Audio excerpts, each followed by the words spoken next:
পঞ্চতত্ত্বের মধ্যে দ্বিতীয় তত্ত্ব হল ধরণী, ভূমি, যাকে আমরা ধরণী মাতা বলি।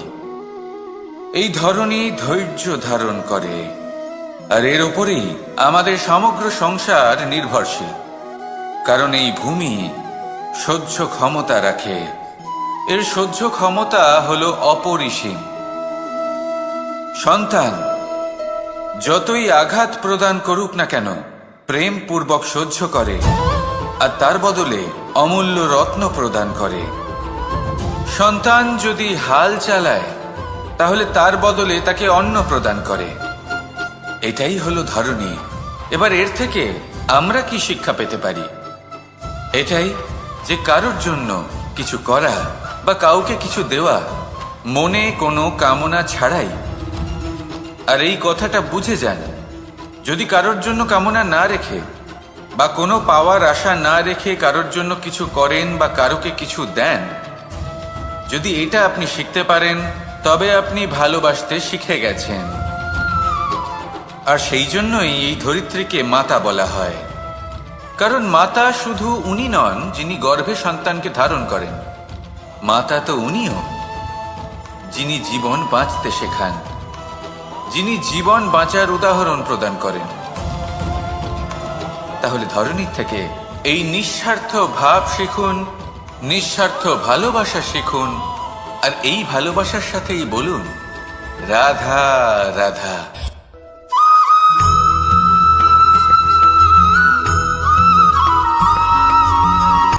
কথায় আছে, অন্ধকারে প্রদীপ প্রজ্বলিত করলে চতুর্দিক আলোকিত হয়। কিন্তু যদি এই প্রদীপ আমি সূর্যের আলোর সম্মুখে সকালবেলায় প্রজ্বলিত করে রেখে দিই, তাহলে কি হবে? আপনি বলবেন যে এটা করে তো কোনো লাভই হলো না।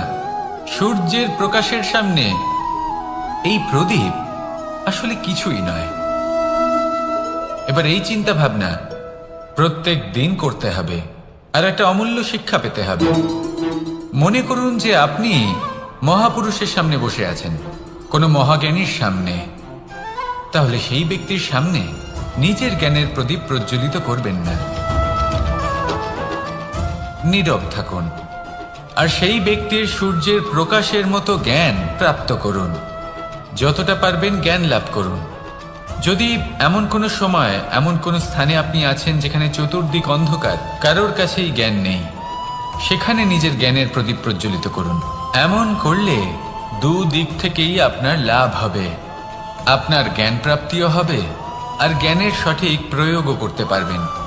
আর এই মন প্রসন্ন হয়ে বলবে রাধা রাধা।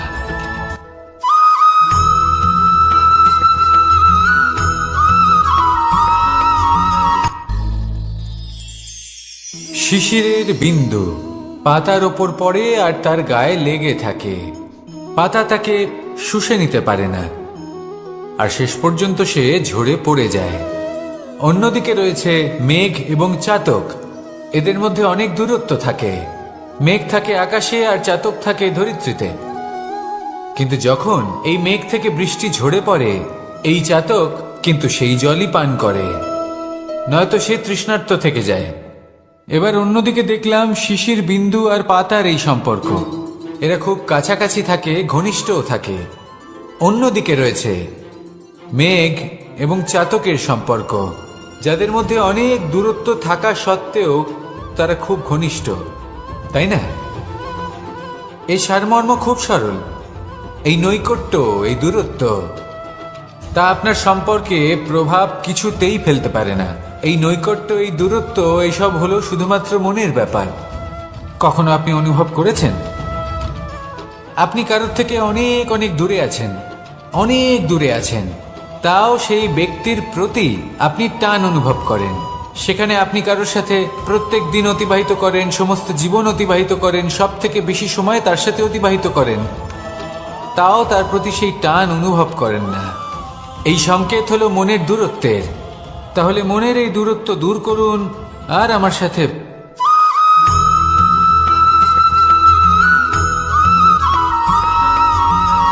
এই সংসারে কোনো বস্তু হোক বা ব্যক্তি হোক, তার একার গুরুত্ব কিন্তু খুব বেশি নয়।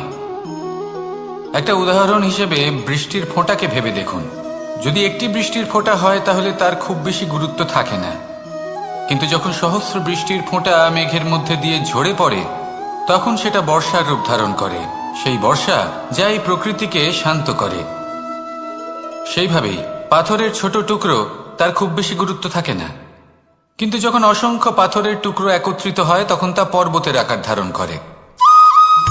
সেইভাবেই কিছু মানুষ যখন একত্রিত হন তখন তৈরি হয় পরিবার, কিছু পরিবার যখন একত্রিত হয় তখন তৈরি হয় সমাজ, যখন অনেক সংখ্যক সমাজ একত্রিত হয় তখন তৈরি হয় রাজ্য।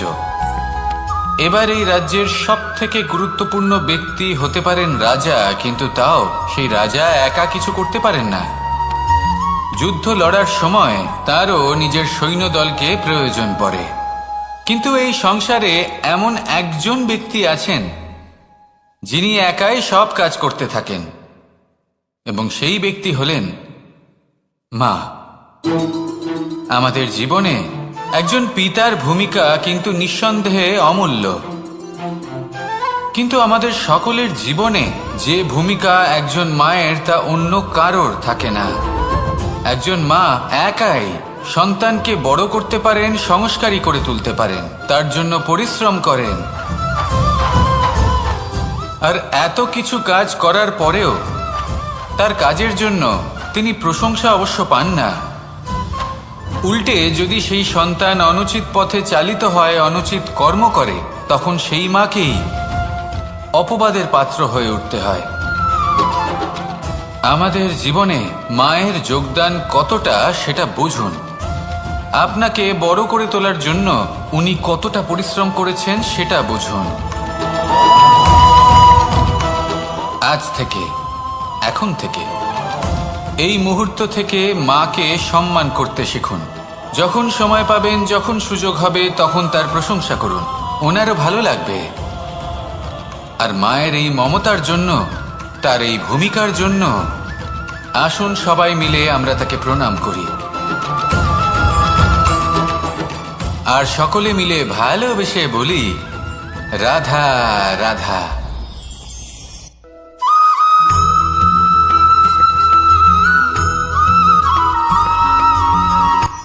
এই সংসারে সাফল্য লাভ করার জন্য জ্ঞানের প্রয়োজন হয়, পরিশ্রমের প্রয়োজন হয়, দৃঢ় নিষ্ঠার প্রয়োজন হয়, নিরন্তর চেষ্টা করা প্রয়োজনীয়। কিন্তু আরো কিছু আছে যা অত্যন্ত প্রয়োজনীয় এবং গুরুত্বপূর্ণ। তা হলো ভালো বন্ধু। তাদের থাকা অত্যন্ত প্রয়োজনীয়। যদি ভালো বন্ধু থাকে তাহলে সময় এলে তারা ঢাল হয়ে আপনাকে সুরক্ষা করবেন। সময় এলে অস্ত্রের মতো শত্রুকে সংহারও করবেন। যদি তিনি জ্ঞানী হন, তাদের মধ্যে সদ্গুণ থাকে, তাহলে এই সব গুণ আপনার মধ্যেও প্রবেশ করবে।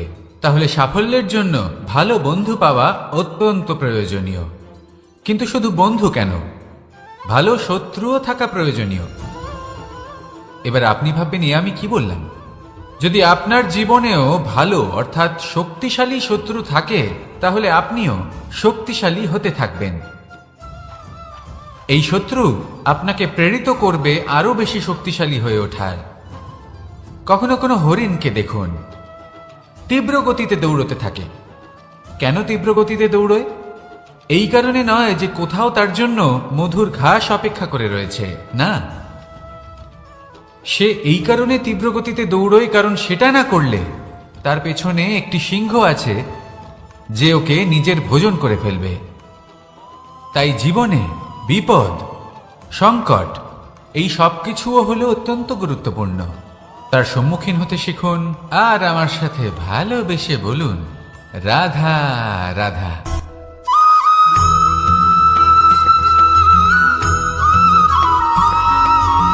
মানুষ জন্মগ্রহণ করে, তার সাথে ভয়েরও জন্ম হয়। ছোটবেলা থেকেই আমাদের মনে কোনো না কোনো প্রকারের ভয় থেকেই যায়। কেউ এই বিষয়ে ভয় পায় যে তার কোনো বস্তু তার থেকে দূরে চলে যাবে। কেউ এই বিষয়ে ভয় পায় যে আমি নিজেকে হারিয়ে ফেলব। কেউ এই ভেবে ভয় পায় যে আমার প্রিয়জনেরা তারা যেন আমার থেকে দূরে না চলে যায়।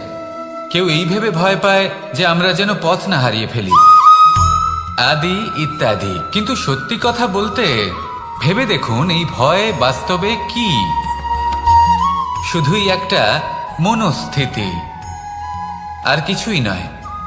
যা কিছু আপনি জীবনে পেয়েছেন তা একদিন আপনাকে হারাতে হবে। এই জীবন হলো আপনারই, কিন্তু তাও একদিন সমাপ্ত হবে। তাই ভয় পেয়ে কি লাভ? এই ভয় শুধু আপনাকে জীবন যাপন করা থেকে বাধা দিচ্ছে, আর কিচ্ছু নয়। পথ হারিয়ে ফেললেই বুঝতে পারবেন যে নতুন পথ কিভাবে বানাতে হয়। কিছু মানুষকে জীবন থেকে হারালে তবেই আপনি বুঝবেন যে আপনার আপনজনকে। এই ভয়ের কারণে ভীত হয়ে থাকবেন না। এই তারা নক্ষত্র অন্ধকারের অভাবে গুরুত্ব হারায়। শিবকেও মহাদেব হওয়ার জন্য বিষ পান করতে হয়েছিল। প্রত্যেক পরিস্থিতি, প্রত্যেক সাফল্য আপনার পরীক্ষা নেবে, তাতে উত্তীর্ণ হওয়া হলো আপনার কর্ম। যখনই আপনি ভয় পাবেন বা সংকটের সম্মুখীন হবেন, তখন সাহসের সাথে তার সম্মুখীন হন। মনে রাখবেন, যে সম্মুখীন হতে জানে সাফল্য তার সাথে সবসময় থাকে। আসুন আর আমার সাথে ভালোবেসে বলুন, রাধা রাধা।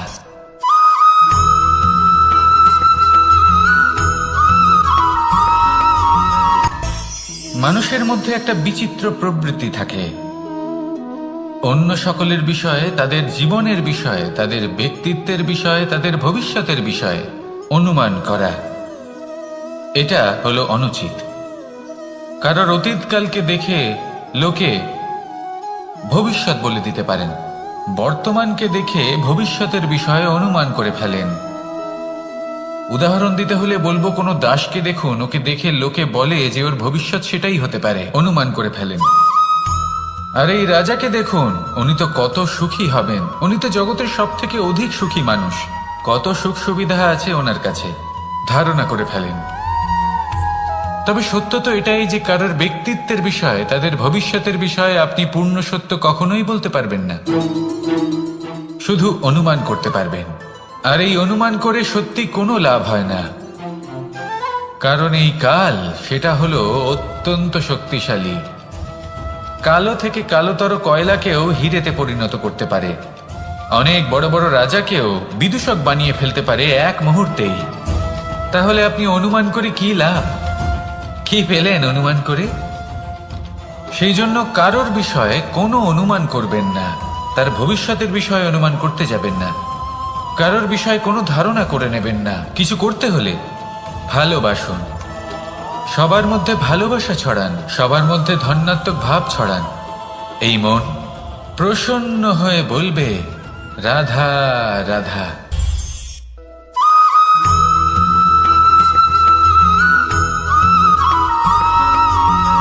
এই সংসারে সব থেকে বেশি কোমল বস্তু হলো রেশম। এই রেশম এতটাই কোমল হয় যে এর পুরো একটা থান শুধুমাত্র একটা হাতে ধরা সম্ভব। কখনো ভেবে দেখেছেন এই রেশম কিভাবে হয়?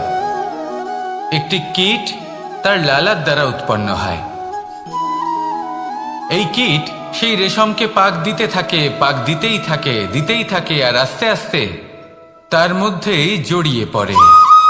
শেষে ওর এই সুন্দর অমূল্য সৃষ্টি রেশমের এই সুতো, তার নির্মাণ কার্য পূর্ণ হয়, কিন্তু তাতেই ও নিজে বন্দী হয়ে যায়। নিজেরই মায়াজালের এই বন্দী গৃহে নিজেই ফেঁসে যায়। এবার এই সুতোকে ব্যবহারযোগ্য করে তোলার জন্য এই কীটগুলিকে এই কবচের সাথেই ফুটন্ত জলে ফেলে দেওয়া হয়। এই সংসারে যদি আমাদের স্বপ্ন এই সংসারের দুঃখ হরণ করার জন্য, এই সংসারে সুখ বিতরণ করার জন্য হয়, তবেই আমাদের প্রগতি সম্ভব। যদি আমাদের এই স্বপ্ন শুধুই আমাদের এবং আমাদের স্বার্থ সিদ্ধির জন্য হয়, তাহলে এই স্বপ্ন আমাদের অন্ধ করে দেবে, আমাদের অন্ধকারের পথে নিয়ে যাবে, আর আমরাও সেই কীটের মতো হয়ে যাব।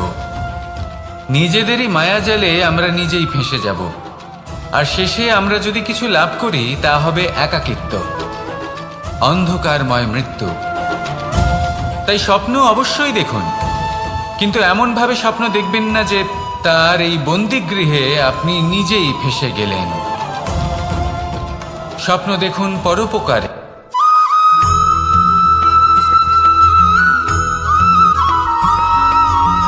এই সংসারে প্রত্যেক মানুষ এটাই চান যে তিনি যেন ধনবান হন, আর্থিক অবস্থা তার ভালো থাকে, ওনার বাড়িতে লক্ষ্মীর আগমন হয়।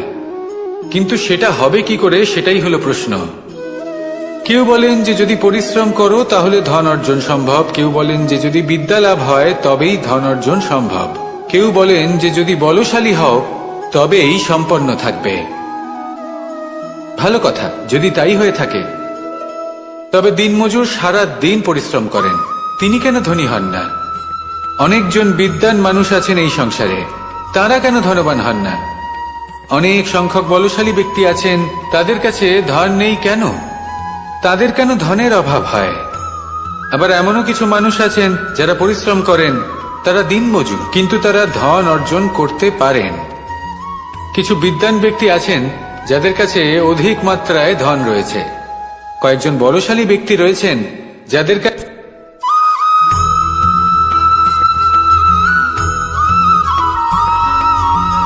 পিতা আর পুত্রের সম্পর্ক অত্যন্ত মধুর হয়ে থাকে। পিতা স্বপ্ন দেখেন, তাকে পূর্ণ করার সকল সম্ভাব্য চেষ্টা করেন, কিন্তু তাও অনেক সময় ওনার স্বপ্ন অপূর্ণ থেকে যায়। তখন পিতা ভাবেন যে স্বপ্ন উনি পূর্ণ করতে পারেননি, ওনার সন্তান তা অবশ্যই পূরণ করবে। যে স্থানে উনি কখনো পৌঁছতে পারেননি, সেই স্থানে ওনার পুত্র অবশ্যই পৌঁছবে। পিতা নিজের সন্তানের ভবিষ্যৎ নিয়ে সেই স্বপ্ন দেখেন, আর যখন সেই সন্তান সামনে এগোতে থাকে তখন তার দুঃখ হয় না, বরং গর্ব হয়। ওনার ভালো লাগে এটা দেখে যে ওনার সন্তান অনেক উন্নতি করছে। কিন্তু যখন সন্তান নিজের অভিভাবকের শক্তি দেখে, তার যশ দেখে হিংসা করতে থাকে, সমস্যা সেইখানেই শুরু হয়। সেই জন্য সকল সন্তানকে এটা মনে রাখতে হবে, দেখুন, পুত্র হবার সুবাদে, এক সন্তান হবার সুবাদে এটা হলো আপনার অধিকার যে আপনি আপনার পিতার থেকে বেশি উন্নতি করবেন। আপনার পিতাও এটাই চান, কিন্তু সুস্থভাবে এটা করুন। একটা রেখা টেনে নিন যাতে আপনি তাতে এগোতে পারেন আর আপনার পিতার তাতে গর্ববোধ হয়, আর সেই বিষয়ে দুঃখ না হয় যে আমার সন্তান আমাকেই ছোট করার চেষ্টা করছে। ইতিহাস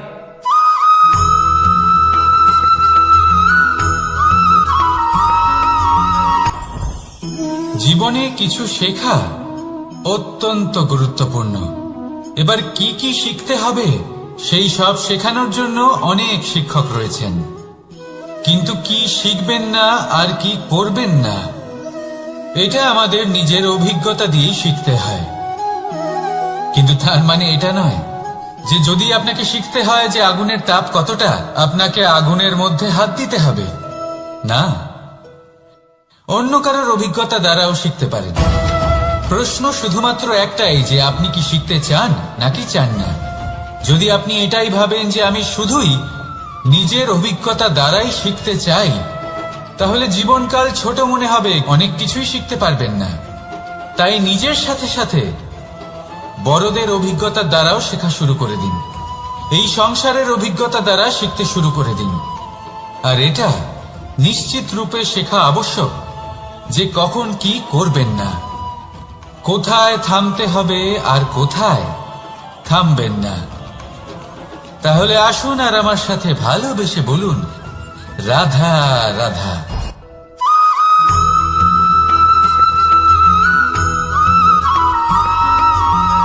এই সংসারে সব থেকে বেশি কোমল বস্তু হলো রেশম। এই রেশম এতটাই কোমল হয় যে এর পুরো একটা থান শুধুমাত্র একটা হাতে ধরা সম্ভব। কখনো ভেবে দেখেছেন এই রেশম কিভাবে হয়?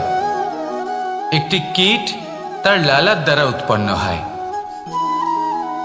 এই কীট সেই রেশমকে পাক দিতে থাকে, পাক দিতেই থাকে, আর আস্তে আস্তে তার মধ্যেই জড়িয়ে পড়ে। শেষে ওর এই সুন্দর অমূল্য সৃষ্টি রেশমের এই সুতো, তার নির্মাণ কার্য পূর্ণ হয়, কিন্তু তাতেই ও নিজে বন্দী হয়ে যায়। নিজেরই মায়াজালের এই বন্দী গৃহে নিজেই ফেঁসে যায়। এবার এই সুতোকে ব্যবহারযোগ্য করে তোলার জন্য এই কীটগুলিকে এই কবচের সাথেই ফুটন্ত জলে ফেলে দেওয়া হয়। এই সংসারে যদি আমাদের স্বপ্ন এই সংসারের দুঃখ হরণ করার জন্য, এই সংসারে সুখ বিতরণ করার জন্য হয়, তবেই আমাদের প্রগতি সম্ভব। যদি আমাদের এই স্বপ্ন শুধুই আমাদের এবং আমাদের স্বার্থ সিদ্ধির জন্য হয়, তাহলে এই স্বপ্ন আমাদের অন্ধ করে দেবে, আমাদের অন্ধকারের পথে নিয়ে যাবে, আর আমরাও সেই কীটের মতো হয়ে যাব। নিজেদেরই মায়াজালে আমরা নিজেই ফেঁসে যাব, আর শেষে আমরা যদি কিছু লাভ করি তা হবে একাকিত্ব, অন্ধকারময় মৃত্যু। তাই স্বপ্ন অবশ্যই দেখুন, কিন্তু এমনভাবে স্বপ্ন দেখবেন না যে তার এই বন্দিগৃহে আপনি নিজেই ফেঁসে গেলেন। স্বপ্ন দেখুন পরোপকারে।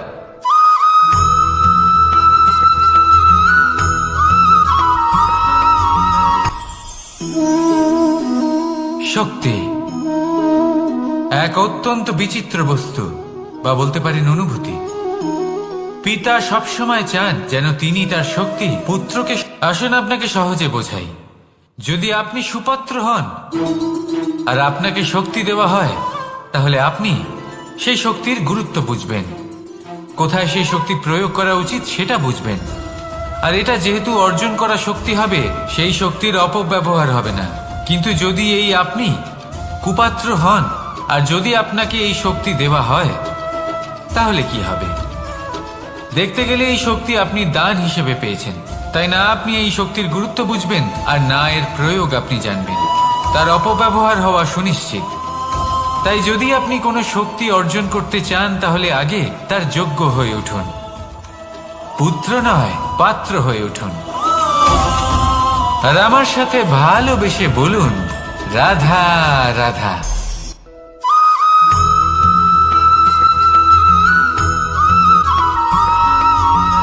এই সংসারে প্রত্যেক মানুষ এটাই চান যে তিনি যেন ধনবান হন, আর্থিক অবস্থা তার ভালো থাকে, ওনার বাড়িতে লক্ষ্মীর আগমন হয়। কিন্তু সেটা হবে কি করে, সেটাই হলো প্রশ্ন। কেউ বলেন যে যদি পরিশ্রম করো তাহলে ধন অর্জন সম্ভব, কেউ বলেন যে যদি বিদ্যা লাভ হয় তবেই ধন অর্জন সম্ভব, কেউ বলেন যে যদি বলশালী হও তবেই সম্পন্ন থাকবে। ভালো কথা, যদি তাই হয়ে থাকে, তবে দিনমজুর সারা দিন পরিশ্রম করেন, তিনি কেন ধনী হন না? অনেকজন বিদ্বান মানুষ আছেন এই সংসারে, তারা কেন ধনবান হন না? অনেক সংখ্যক বলশালী ব্যক্তি আছেন, তাদের কাছে ধন নেই কেন? তাদের কেন ধনের অভাব হয়? আবার এমনও কিছু মানুষ আছেন যারা পরিশ্রম করেন, তারা দিনমজুর, কিন্তু তারা ধন অর্জন করতে পারেন। কিছু বিদ্বান ব্যক্তি আছেন যাদের কাছে অধিক মাত্রায় ধন রয়েছে, কয়েকজন বলশালী ব্যক্তি রয়েছেন যাদের কাছে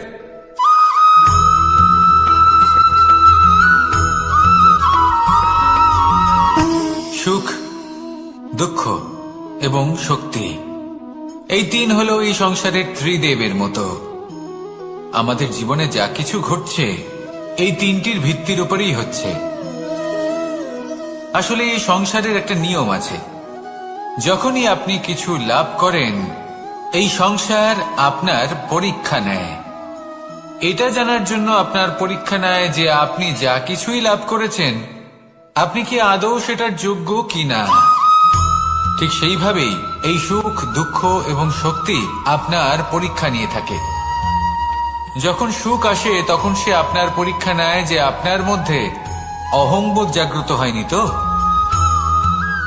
যদি অহংবোধ চলে আসে তাহলে সুখ সেখানেই সঙ্গ ত্যাগ করে। দুঃখ আপনার ধৈর্যের পরীক্ষা নিতে থাকে, আর যদি আপনার মধ্যে ধৈর্য না থাকে তাহলে এটা আপনাকে আরো বেশি দুঃখের গভীর অন্ধকারে ঠেলে দেবে। সেখানে শক্তি পরীক্ষা নেয় আপনার বিনম্রতার। যদি আপনি বিনম্র না হন, তাহলে হয় এই শক্তি আপনার সঙ্গ ত্যাগ করবে, নয় এই শক্তি বিনম্রতার অভাবে আপনার পতনের কারণ হতে পারে। এই সংসারে যে কোনো ব্যক্তি যিনি এই পরীক্ষায় উত্তীর্ণ হয়ে থাকেন, এই জীবনে তিনি সাফল্য লাভ করেন। আসুন আমার সাথে ভালোবেসে বলুন, রাধা রাধা।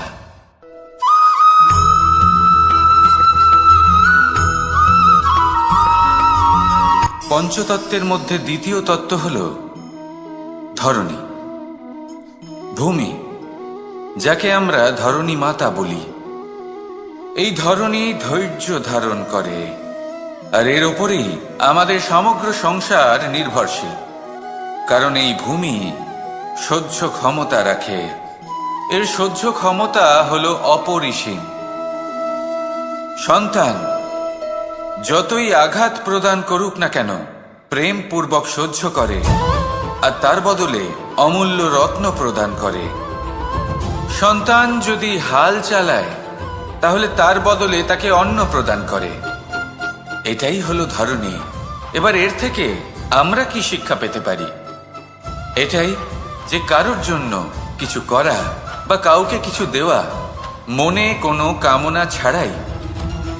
আর এই কথাটা বুঝে যান, যদি কারোর জন্য কামনা না রেখে বা কোনো পাওয়ার আশা না রেখে কারোর জন্য কিছু করেন বা কারোকে কিছু দেন, যদি এটা আপনি শিখতে পারেন, তবে আপনি ভালোবাসতে শিখে গেছেন।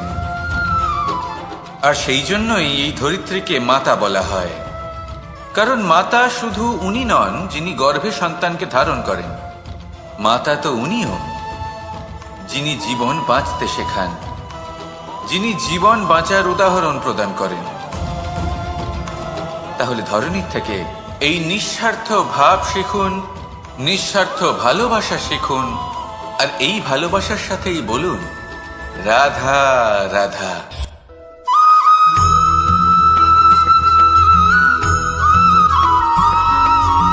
মানুষ জন্মগ্রহণ করে, তার সাথে ভয়েরও জন্ম হয়।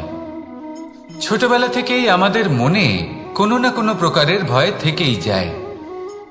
কেউ এই বিষয়ে ভয় পায় যে তার কোনো বস্তু তার থেকে দূরে চলে যাবে, কেউ এই বিষয়ে ভয় পায় যে আমি নিজেকে হারিয়ে ফেলব, কেউ এই ভেবে ভয় পায় যে আমার প্রিয়জনেরা তারা যেন আমার থেকে দূরে না চলে যায়, কেউ এই ভেবে ভয় পায় যে আমরা যেন পথ না হারিয়ে ফেলি, আদি ইত্যাদি। কিন্তু সত্যি কথা বলতে, ভেবে দেখুন এই ভয় বাস্তবে কি? শুধুই একটা মনস্থিতি, আর কিছুই নয়। যা কিছু আপনি জীবনে পেয়েছেন তা একদিন আপনাকে হারাতে হবে। এই জীবন হলো আপনারই, কিন্তু তাও একদিন সমাপ্ত হবে। তাই ভয় পেয়ে কি লাভ? এই ভয় শুধু আপনাকে জীবন যাপন করা থেকে বাধা দিচ্ছে, আর কিচ্ছু নয়। পথ হারিয়ে ফেললেই বুঝতে পারবেন যে নতুন পথ কিভাবে বানাতে হয়। কিছু মানুষকে জীবন থেকে হারালে তবেই আপনি বুঝবেন যে আপনার আপনজনকে।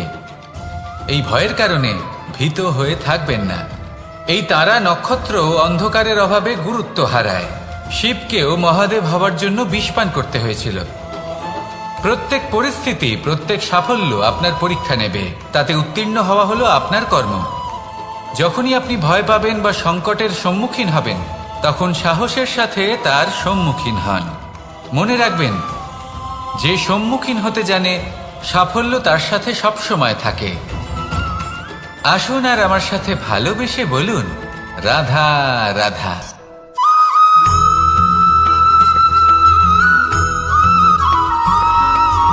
জীবনে অগ্রসর হওয়ার জন্য আমাদের কাকে প্রয়োজন হয়?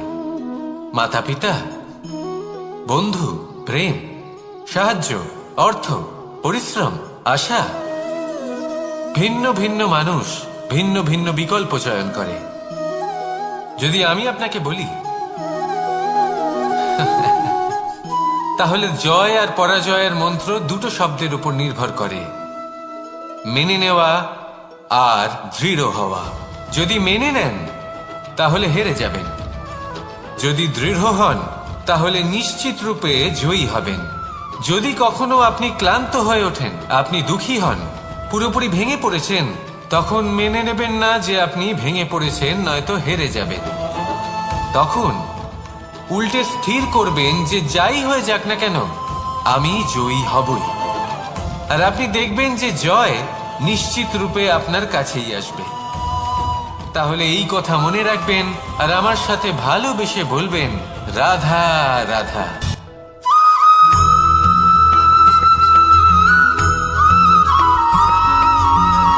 এই সংসারে কোনো বস্তু হোক বা ব্যক্তি হোক, তার একার গুরুত্ব কিন্তু খুব বেশি নয়। একটা উদাহরণ হিসেবে বৃষ্টির ফোঁটাকে ভেবে দেখুন। যদি একটি বৃষ্টির ফোঁটা হয় তাহলে তার খুব বেশি গুরুত্ব থাকে না, কিন্তু যখন সহস্র বৃষ্টির ফোঁটা মেঘের মধ্যে দিয়ে ঝরে পড়ে তখন সেটা বর্ষার রূপ ধারণ করে। সেই বর্ষা যা এই প্রকৃতিকে শান্ত করে। সেইভাবেই পাথরের ছোট টুকরো, তার খুব বেশি গুরুত্ব থাকে না, কিন্তু যখন অসংখ্য পাথরের টুকরো একত্রিত হয় তখন তা পর্বতের আকার ধারণ করে। সেইভাবেই কিছু মানুষ যখন একত্রিত হন তখন তৈরি হয় পরিবার, কিছু পরিবার যখন একত্রিত হয় তখন তৈরি হয় সমাজ, যখন অনেক সংখ্যক সমাজ একত্রিত হয় তখন তৈরি হয় রাজ্য। এবার এই রাজ্যের সব থেকে গুরুত্বপূর্ণ ব্যক্তি হতে পারেন রাজা, কিন্তু তাও সেই রাজা একা কিছু করতে পারেন না। যুদ্ধ লড়ার সময় তারও নিজের সৈন্যদলকে প্রয়োজন পড়ে। কিন্তু এই সংসারে এমন একজন ব্যক্তি আছেন যিনি একাই সব কাজ করতে থাকেন, এবং সেই ব্যক্তি হলেন মা। আমাদের জীবনে একজন পিতার ভূমিকা কিন্তু নিঃসন্দেহে অমূল্য, কিন্তু আমাদের সকলের জীবনে যে ভূমিকা একজন মায়ের তা অন্য কারোর থাকে না। একজন মা একাই সন্তানকে বড় করতে পারেন, সংস্কারী করে তুলতে পারেন, তার জন্য পরিশ্রম করেন। আর এত কিছু কাজ করার পরেও তার কাজের জন্য তিনি প্রশংসা অবশ্য পান না। উল্টে যদি সেই সন্তান অনুচিত পথে চালিত হয়, অনুচিত কর্ম করে, তখন সেই মাকেই অপবাদের পাত্র হয়ে উঠতে হয়। আমাদের জীবনে মায়ের যোগদান কতটা সেটা বুঝুন। আপনাকে বড় করে তোলার জন্য উনি কতটা পরিশ্রম করেছেন সেটা বুঝুন। আজ থেকে, এখন থেকে, এই মুহূর্ত থেকে মাকে সম্মান করতে শিখুন। যখন সময় পাবেন, যখন সুযোগ হবে, তখন তার প্রশংসা করুন, ওনারও ভালো লাগবে। আর মায়ের এই মমতার জন্য, তার এই ভূমিকার জন্য আসুন সবাই মিলে আমরা তাকে প্রণাম করি, আর সকলে মিলে ভালোবেসে বলি, রাধা রাধা।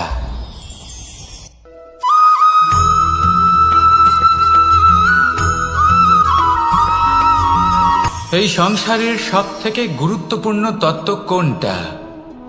প্রথম হলো সময়। জন্ম থেকে মৃত্যু পর্যন্ত এই যে সময়, এটাই তো হলো জীবন। দ্বিতীয় হলো জীবন, যাতে আমরা সময়ের সদ্ব্যবহার করি, শ্রেষ্ঠ থেকে শ্রেষ্ঠতর কাজ করার চেষ্টা করি। বহু বছরের এই পরম্পরা, এই সংস্কৃতিকে এগিয়ে নিয়ে যাওয়ার চেষ্টা করি। এই সংসারে আমরা অংশগ্রহণ করতে চেষ্টা করি। তৃতীয় হলো ধন, সেই ধন যা প্রত্যেক ব্যক্তি অর্জন করতে চেষ্টা করেন।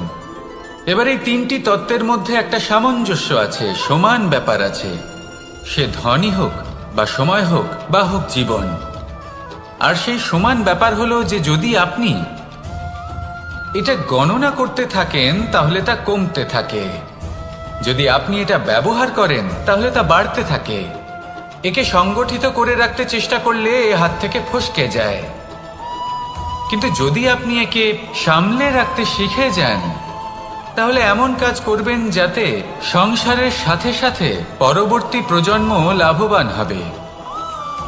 যদি কিছু শিখতে চান তাহলে সামলাতে শিখুন, গণনা করা বা সংগঠিত করা নয়। আসুন আর আমার সাথে ভালোবেসে বলুন, রাধা রাধা।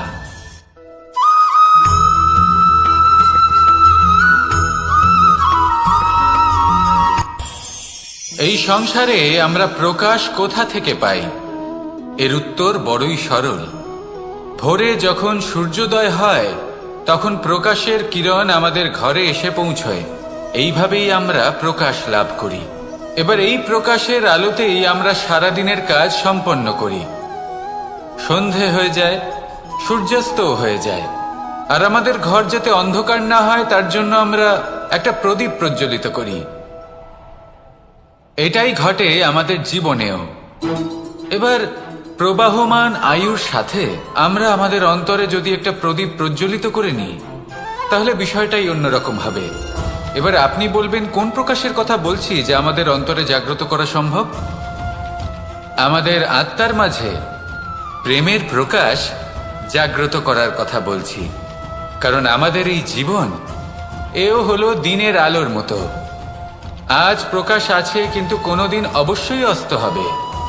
কিন্তু অস্ত হবার আগে যদি আমরা আমাদের আত্মার মাঝে প্রেমের এই প্রকাশ উজ্জ্বলিত করে নিই, তাহলে আমাদের সন্ধ্যাকালও আমরা আনন্দে এবং প্রেমে যাপন করব। তাহলে আসুন আর আমার সাথে ভালোবেসে বলুন, রাধা রাধা।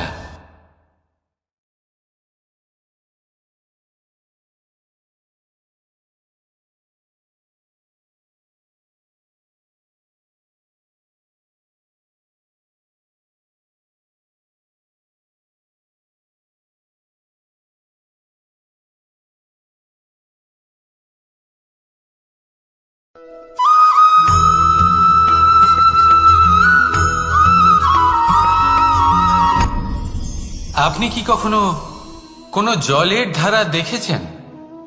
তার সামনে যতই মাটি থাকুক না কেন, যতই কাদা থাকুক না কেন, যখন এই জলের ধারা বইতে আরম্ভ করে দেয়, তাহলে নিজের মনের, নিজের ভাবনার, নিজের জীবনের যত অনাবশ্যক তত্ত্ব আছে, অনুপযোগী অংশ রয়েছে, অর্থাৎ অপরিষ্কার অংশ রয়েছে, তা নিজে থেকেই নির্মল হয়ে উঠবে।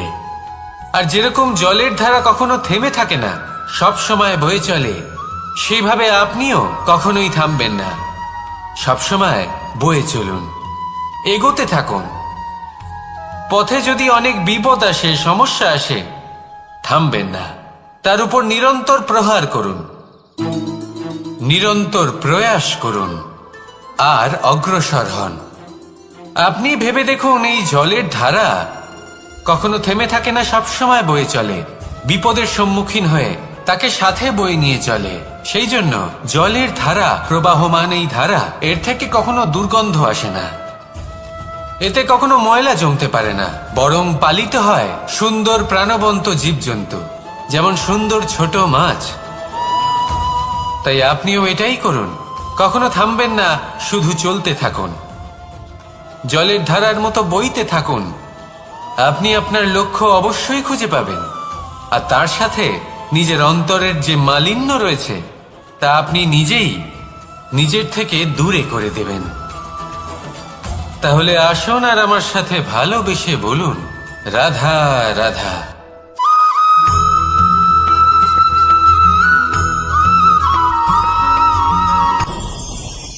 ভয়ের সাথে আমরা সবাই পরিচিত, কষ্টও আমরা সবাই পেয়েছি।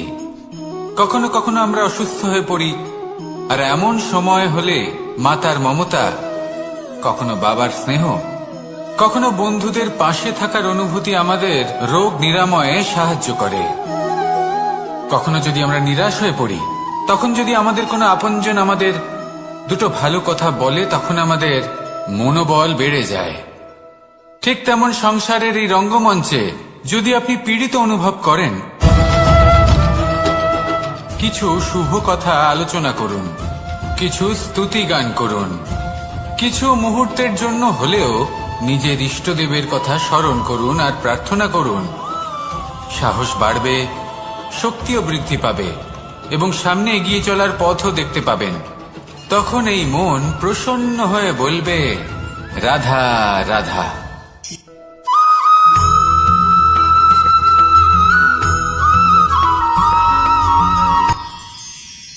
মানুষ তার জীবনে দুই ধরনের পরিস্থিতিকে খুব ভয় পায়। এক, কোনো কারণবশত কারোর সামনে নত হওয়া।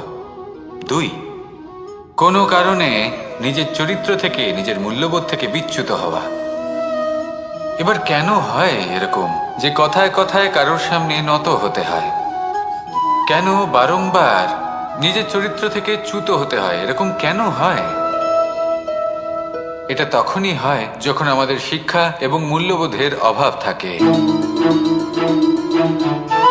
যদি মানুষের মধ্যে প্রকৃত শিক্ষা থাকে, তাহলে এই সংসারে কোনো সময় এবং কারোর সামনেই নত হওয়ার কোনো প্রয়োজন নেই। যদি মানুষের মধ্যে মূল্যবোধ থাকে, তাহলে তাকে নিজের মূল্যবোধ বা চরিত্র থেকে বিচ্যুত হতে হয় না, তা সে যাই হয়ে যাক না কেন।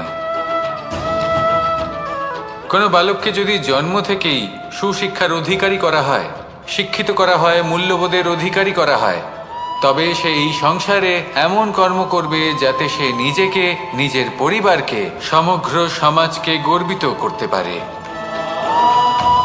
শিক্ষা লাভ করুন, মূল্যবোধ লাভ করুন এবং আমার সাথে ভালোবেসে বলুন, রাধা রাধা।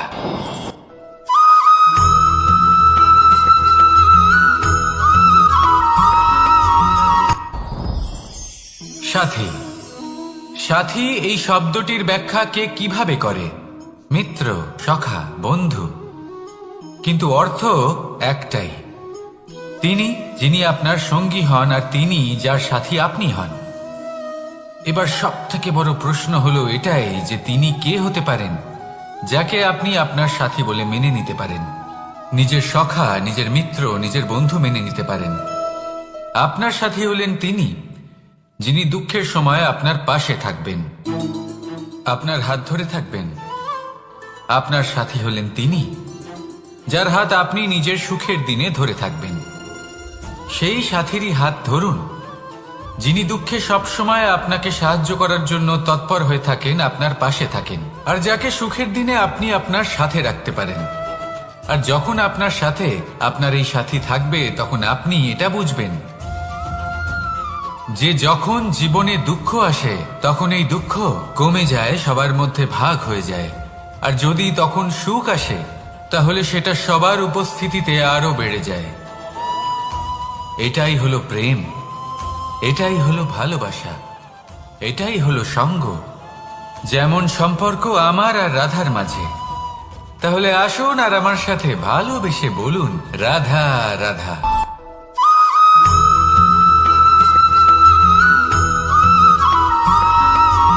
কখনো কখনো আমরা ভাবি যে কোনো ব্যক্তি যিনি ধর্মের পথে চলেছেন, যদি তার দ্বারা কোনো ভুল হয়ে থাকে তাহলে নিয়তি তাকে সেই মুহূর্তেই কঠোর শাস্তি দেন।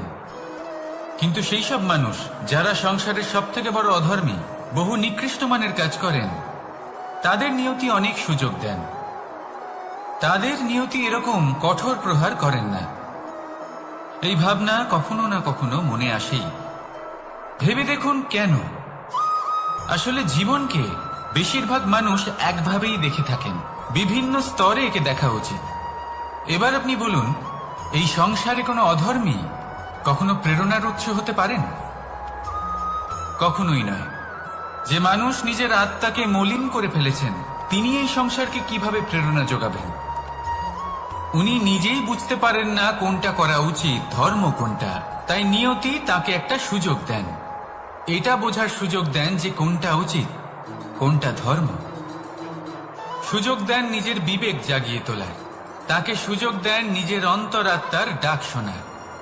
যখন তাতেও কাজ হয় না তখন নিয়তির কাছে একটাই পথ বাকি থাকে, আর তা হল মহাবিনাশ।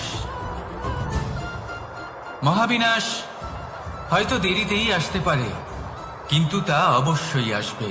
আর যখন মহাবিনাশ আসে তখন মহাবিনাশের যন্ত্রণা সমগ্র মানব জীবনের যন্ত্রণার থেকে অনেক বেশি হয়। এই কথাটা সবসময় মনে রাখবেন। আর অন্যদিকে যে মানুষ ধর্মের পথে চলছেন তার দ্বারা যদি কোনো ভুল হয়ে থাকে তখন নিয়তি তার পরীক্ষা নেন। কিছুক্ষণের জন্য মানুষের মনে হতে পারে নিয়তি তাকে কঠোর শাস্তি দিয়েছেন,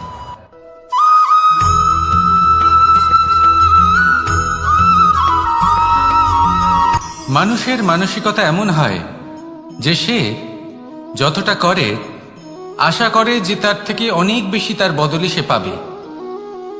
দেখুন, সবকিছুই আপনার ভাবনা চিন্তার উপর নির্ভর করছে। আপনি যদি ফলের বিষয়ে ভেবে কর্ম করতে থাকেন তাহলে সেটা অনুচিত।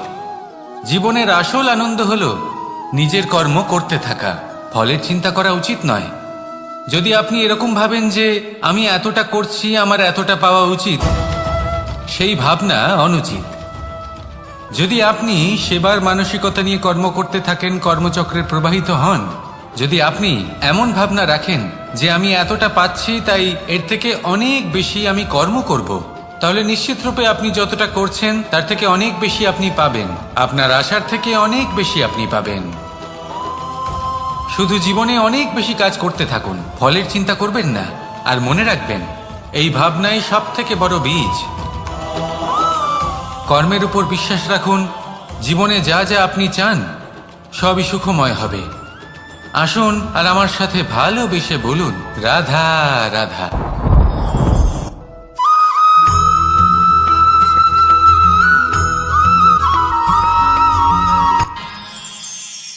আমরা সবাই সূর্যকে সম্মান কেন করি?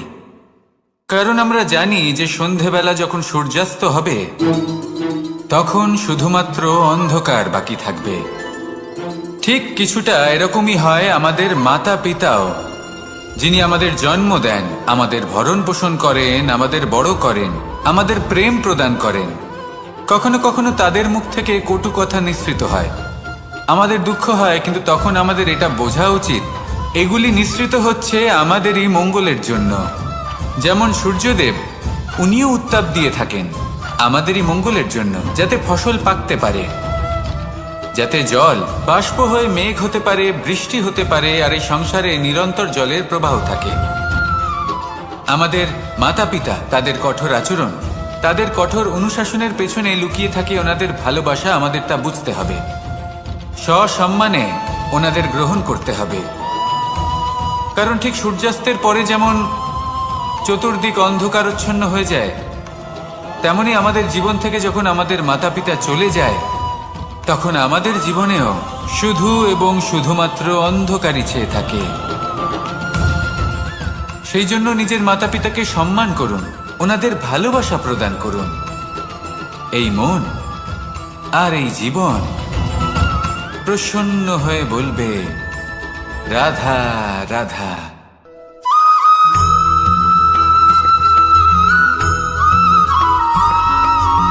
এই সংসারে কখনো কোনো ব্যক্তিকে তার বাইরের পোশাক দেখে বিচার করার চেষ্টা করবেন না, এটা খুব বড় ভুল করবেন। যেমন আমরা জীবনে অনেক সময় এমন করি, ধরুন কোথাও একটা গাছ দেখলাম, খুব বিশাল আকারের একটা গাছ, যেটা মাটির থেকে অনেক উঁচুতে পৌঁছে গেছে, যার বিশাল শাখা আছে। সেগুলো দেখে আমরা ভাবি যে এই গাছে হয়তো কত সুস্বাদু ফল আছে, আমরা সেই গাছের পরিচর্যা করতে থাকি।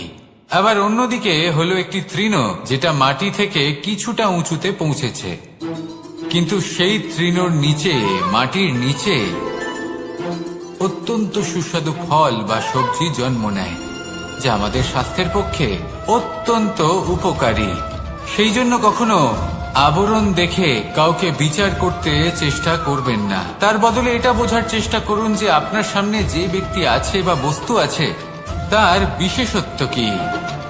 যদি এই বিশেষত্ব বোঝার ক্ষমতা আপনি অর্জন করেন, যদি এই শিল্প আপনি নিজের ভেতরে জাগ্রত করেন, তাহলে এই সংসারে বিশেষত্ব কি সেটা আপনি জানতে পারবেন। আর এই সমস্ত খেলা দৃষ্টি থেকে নয়, দৃষ্টিভঙ্গি থেকে জন্ম নেয়। দৃষ্টিভঙ্গি সবসময় শুভ রাখুন আর আমার সাথে ভালোবেসে বলুন, রাধা রাধা।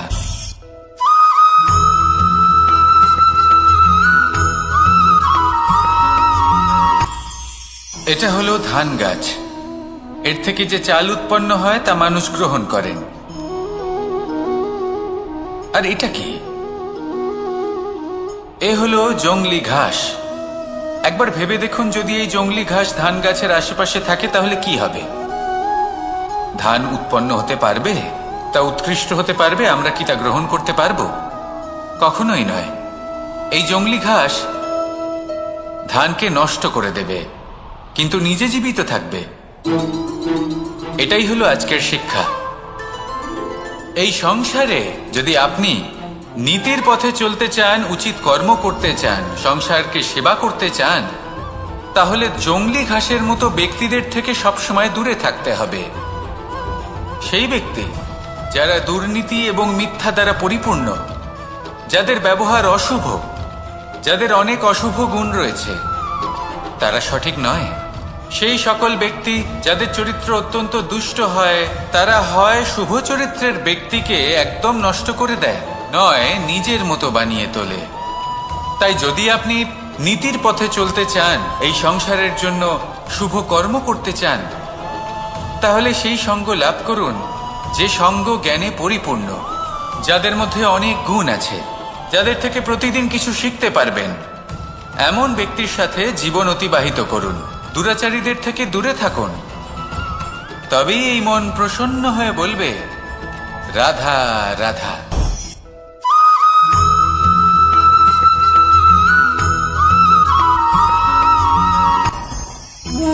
ভোজন। এবার ভোজন সংগ্রহ করার জন্য মানুষ কি না করেন, সব সময় চেষ্টা করতে থাকেন। ফসল উৎপাদনের জন্য অনেক পরিশ্রম করতে থাকেন, কিন্তু অনেক সময় অনেক পরিশ্রম করার পরেও ফসল ভালো উৎপাদন হয় না। এর কারণ কি? কারণ হলো এটাই যে আপনি পরিশ্রম হয়তো অনেক করেছেন, কিন্তু আপনার নজর তো সেই বীজের দিকে ছিলই না যা আপনি রোপণ করেছেন। সেই জন্য সব সময় কোনো বীজ রোপণ করার আগে তাকে পরখ করে দেখুন, তা অত্যন্ত আবশ্যক। আর সেইভাবেই যখনই কোনো কর্মের প্রশ্ন আসে, তাহলে সেখানে শুধুমাত্র পরিশ্রম যথেষ্ট নয়। সেই কাজের প্রতি আপনার কর্তব্য কি, আপনার উদ্দেশ্য কি, সেটা জানা হলো অত্যন্ত গুরুত্বপূর্ণ। তাই কর্ম করুন, কিন্তু সেই কর্মের প্রতি আপনার যা উদ্দেশ্য তার মাহাত্ম্য বুঝতে চেষ্টা করুন। তাহলে আসুন আমার সাথে ভালোবেসে বলুন, রাধা রাধা।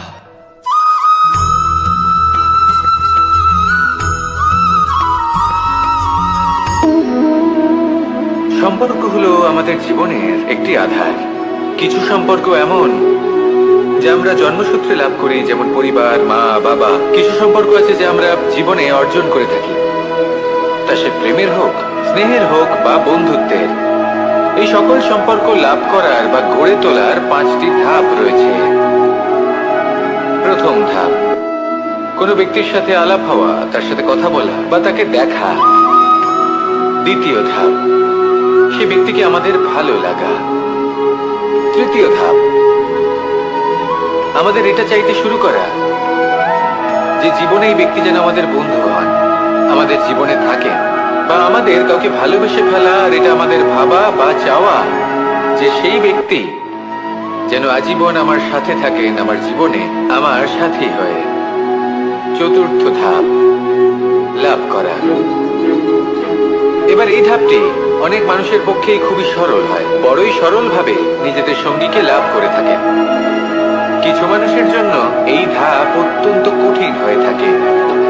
অনেক প্রতিকূল পরিস্থিতির উপর জয়লাভ করে তারা সঙ্গীকে লাভ করেন, কিন্তু লাভ অবশ্যই করেন।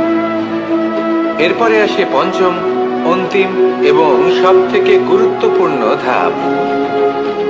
সেটা হলো সেই সম্পর্ক পালন করা। এটা হলো এমন এক বিষয় যা প্রত্যেক মানুষের শেখা উচিত।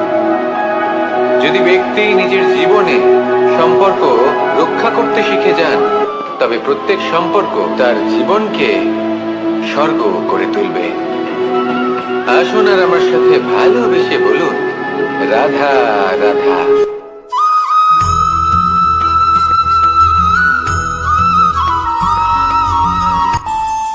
আমাদের মনে যখন কোনো প্রশ্ন ওঠে, কোনো দ্বন্দ্ব জাগে, তখন আমরা যাই আমাদের গুরুর কাছে, আমাদের আরাধ্যের কাছে গিয়ে জিজ্ঞেস করি।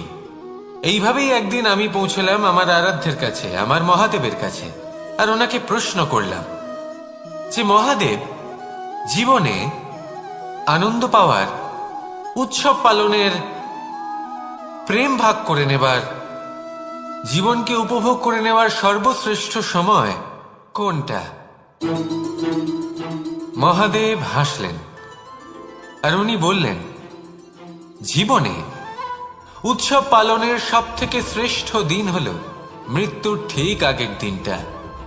প্রেম ভাগ করে নেওয়ার সব থেকে শ্রেষ্ঠ মুহূর্ত হল মৃত্যুর ঠিক আগের মুহূর্ত। জীবনকে উপভোগ করে নেওয়ার সর্বশ্রেষ্ঠ প্রহর হল মৃত্যুর 1 প্রহর পূর্বে। তখন আমি চমকে গেলাম। আমি বললাম, কিন্তু মহাদেব, মৃত্যু তো অনিশ্চিত, আমরা জানিও না কবে আমাদের মৃত্যু হবে। মহাদেব আবার হাসলেন। উনি বললেন যে যদি আমরা এভাবে জীবন কাটাই যে আমরা জীবনের প্রত্যেক দিন, প্রত্যেক মুহূর্ত, প্রত্যেক প্রহর শেষ বলে মনে করি, তাহলে আমাদের সমস্ত জীবন আনন্দের সাথেই অতিবাহিত হবে। কি বলেন?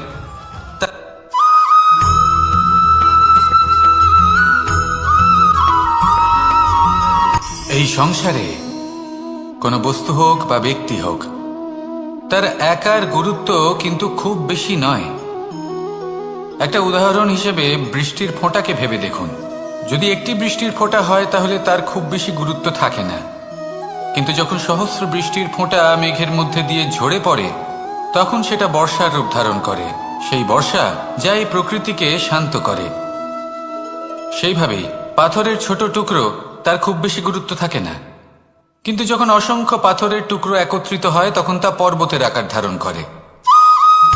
সেইভাবেই কিছু মানুষ যখন একত্রিত হন তখন তৈরি হয় পরিবার, কিছু পরিবার যখন একত্রিত হয় তখন তৈরি হয় সমাজ, যখন অনেক সংখ্যক সমাজ একত্রিত হয় তখন তৈরি হয় রাজ্য। এবার এই রাজ্যের সবথেকে গুরুত্বপূর্ণ ব্যক্তি হতে পারেন রাজা, কিন্তু তাও সেই রাজা একা কিছু করতে পারেন না। যুদ্ধ লড়ার সময় তারও নিজের সৈন্যদলকে প্রয়োজন পড়ে। কিন্তু এই সংসারে এমন একজন ব্যক্তি আছেন যিনি একাই সব কাজ করতে থাকেন, এবং সেই ব্যক্তি হলেন মা। আমাদের জীবনে একজন পিতার ভূমিকা কিন্তু নিঃসন্দেহে অমূল্য, কিন্তু আমাদের সকলের জীবনে যে ভূমিকা একজন মায়ের তা অন্য কারোর থাকে না। একজন মা একাই সন্তানকে বড় করতে পারেন, সংস্কারী করে তুলতে পারেন, তার জন্য পরিশ্রম করেন। আর এত কিছু কাজ করার পরেও তার কাজের জন্য তিনি প্রশংসা অবশ্য পান না। উল্টে যদি সেই সন্তান অনুচিত পথে চালিত হয়, অনুচিত কর্ম করে, তখন সেই মাকেই অপবাদের পাত্র হয়ে উঠতে হয়। আমাদের জীবনে মায়ের যোগদান কতটা সেটা বুঝুন। আপনাকে বড় করে তোলার জন্য উনি কতটা পরিশ্রম করেছেন সেটা বুঝুন। আজ থেকে, এখন থেকে, এই মুহূর্ত থেকে মাকে সম্মান করতে শিখুন। যখন সময় পাবেন, যখন সুযোগ হবে, তখন তার প্রশংসা করুন, ওনারও ভালো লাগবে। আর মায়ের এই মমতার জন্য, তার এই ভূমিকার জন্য আসুন সবাই মিলে আমরা তাকে প্রণাম করি, আর সকলে মিলে ভালোবেসে বলি, রাধা রাধা।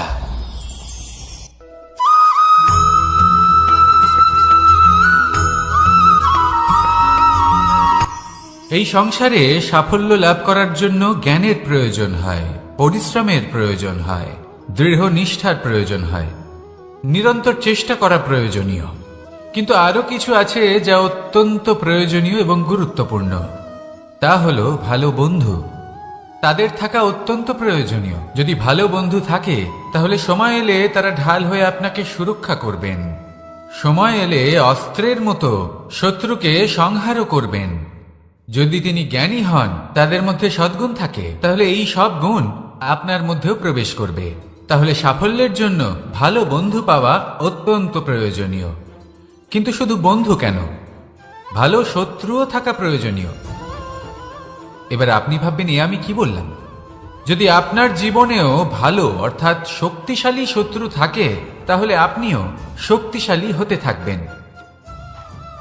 এই শত্রু আপনাকে প্রেরিত করবে আরো বেশি শক্তিশালী হয়ে ওঠার। কখনো কোনো হরিণকে দেখুন, তীব্র গতিতে দৌড়তে থাকে।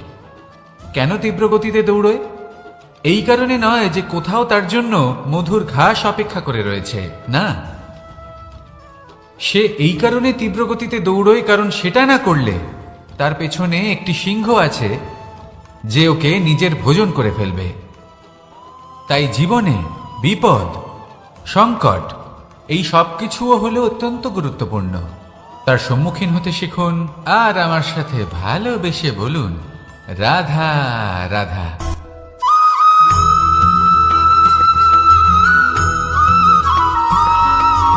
কথায় আছে, প্রত্যেক পুত্র তার পিতার প্রতিচ্ছবি হয়, আর সমস্ত প্রতিচ্ছবি চায় যেন সে তার অস্তিত্ব প্রাপ্ত করতে পারে। পুত্র চায় সে যেন তার পিতার মতো হয়, বা কখনো কখনো তার থেকেও শ্রেষ্ঠ হয়। সেটা কোনো অনুচিত ব্যাপার নয়। অনুচিত তখন হয় যখন পুত্র নিজের পিতার মতো হবার স্বপ্ন পূরণ করতে গিয়ে বা তার থেকেও শ্রেষ্ঠ হওয়ার স্বপ্ন পূরণে অনুচিত পথের আশ্রয় নেয়। কারণ তারপরে সে তার পিতার গুণগুলি আত্মসাৎ করতে চায় না। সে শুধুই এটা চায় যে সংসারের চোখে যেন আমি শ্রেষ্ঠ প্রমাণিত হই। এটা অনুচিত। সংসারে এমন অনেক মানুষ আছেন যারা এই কারণে শ্রেষ্ঠ হওয়ার চেষ্টা করেন যাতে তার পরিবারের তার পিতার সম্মান বৃদ্ধি পায়। এমনও মানুষ থাকেন, আর এটাই হলো পার্থক্য উদ্দেশ্যের। মনে রাখবেন, যদি আপনার উদ্দেশ্য শুভ হয় তাহলে পথও শুভ হবে, যদি আপনার উদ্দেশ্য অশুভ হয় তাহলে পথও অশুভ হবে। তাহলে নিজের পিতার মতো হবার চেষ্টা অবশ্যই করুন, তার থেকেও শ্রেষ্ঠ হওয়ার চেষ্টা অবশ্যই করুন, কিন্তু মনে রাখবেন আপনার সংকল্প আর আপনার উদ্দেশ্য এই দুই শুভ হওয়া উচিত। তাহলে আসুন আর আমার সাথে ভালোবেসে বলুন, রাধা রাধা।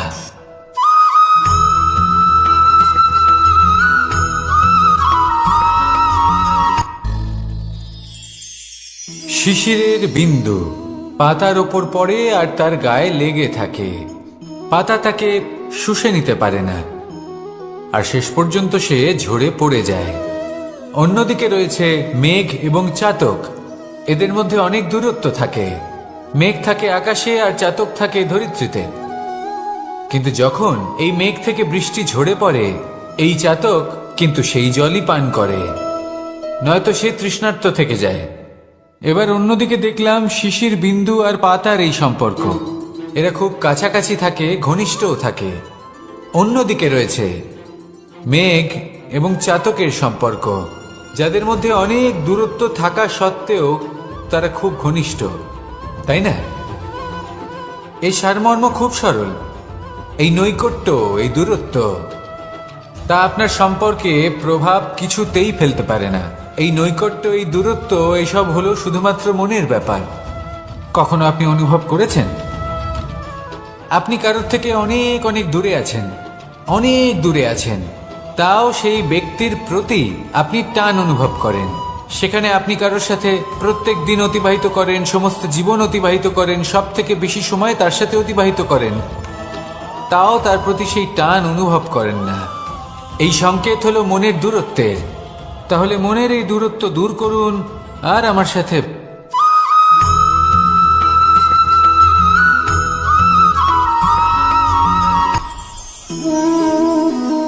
শক্তি এক অত্যন্ত বিচিত্র বস্তু, বা বলতে পারেন অনুভূতি। পিতা সবসময় চান যেন তিনি তার শক্তি পুত্রকে।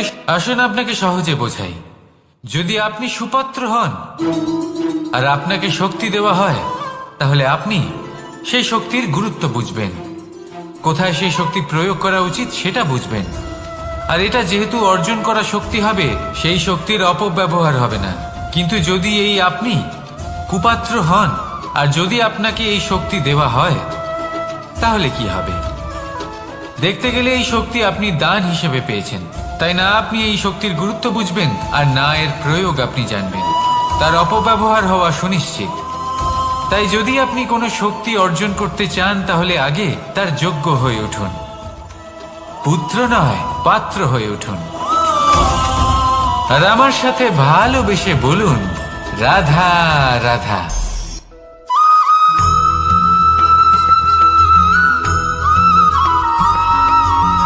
ভালো, শুধু ওনাদের কঠোর ব্যবহার দেখলে আমরা একটু ভয় পেয়ে যাই।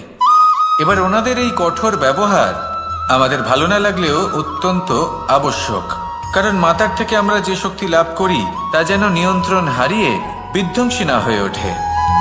আমরা যেন কোনো কুপথে না চলে যাই, আমরা কখনো যেন দোষ না করে ফেলি। শুধু সেই জন্য পিতা এবং গুরু একটু কঠোর হয়ে ওঠেন, এবং ওনাদের এই কঠোর আচরণ ভবিষ্যতে গিয়ে আমরা অবশ্যই বুঝতে পারি। জীবনে কিছু বছর আমরা এগিয়ে যাই আর তারপর আমরা বুঝতে পারি যে বাবা এবং গুরু আমাদের যথেষ্ট ভালোবাসতেন, কিন্তু ওনাদের ভালোবাসার বহিঃপ্রকাশ আলাদা। প্রয়োজনীয় হলো এটা দেখার, এটা বোঝার যে শুরু থেকে আমাদের প্রতি ওনাদের আচরণ কেমন ছিল। ওনাদের কঠোর হওয়ার পেছনে ওনাদের ভালোবাসাটা বোঝার চেষ্টা করুন, ওনাদের চিন্তাটা বোঝার চেষ্টা করুন, ওনাদের পথপ্রদর্শনের আড়ালে আপনার ভবিষ্যতের জন্য যে পরিকল্পনা ওনারা করেছেন সেটা বোঝার চেষ্টা করুন। তখন আপনারা বুঝতে পারবেন ওনাদের ভালোবাসাকে। আপনার মনের মধ্যে আপনা থেকেই ওনাদের প্রতি সম্মান জেগে উঠবে। নিজের পিতা এবং নিজের গুরু এই দুজনের প্রতি কৃতজ্ঞতা প্রকাশ করুন আর আমার সাথে ভালোবেসে বলুন, রাধা রাধা।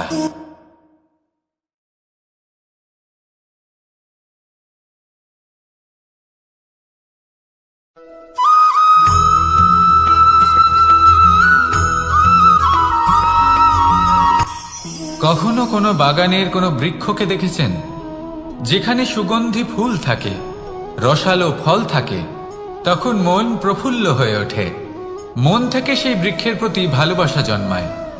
কিন্তু যিনি বাগানের মালিক, শুধুমাত্র তিনিই জানেন যে কিভাবে এই বৃক্ষকে আগলে রাখতে হয়, কিভাবে তার পরিচর্যা করলে এতে সুন্দর সুগন্ধি ফুল হবে, রসালো ফল হবে।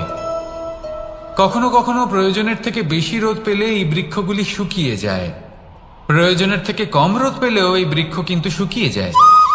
প্রয়োজনের থেকে কম জল যদি পায়, এই বৃক্ষ শুকিয়ে যেতে পারে। প্রয়োজনের থেকে অতিরিক্ত জল যদি পায়, তখনও এই বৃক্ষের শিকড়গুলি নষ্ট হয়ে যেতে পারে। এবার এটাই কিন্তু আমাদের সংসারের সাথেও হয়। আমাদের সংসারের সকল প্রতিভাশালী ব্যক্তি, যেমন লেখক, বিচারক, প্রবক্তা, যোদ্ধা, এদের সবার ক্ষেত্রে এই কথাটাই প্রযোজ্য। যদি বেশি প্রশংসা করা হয় তাহলেও এরা হারিয়ে যাবেন। প্রয়োজনের থেকে বেশি যদি নিন্দা করা হয় তখনও তারা নত হয়ে পড়বেন।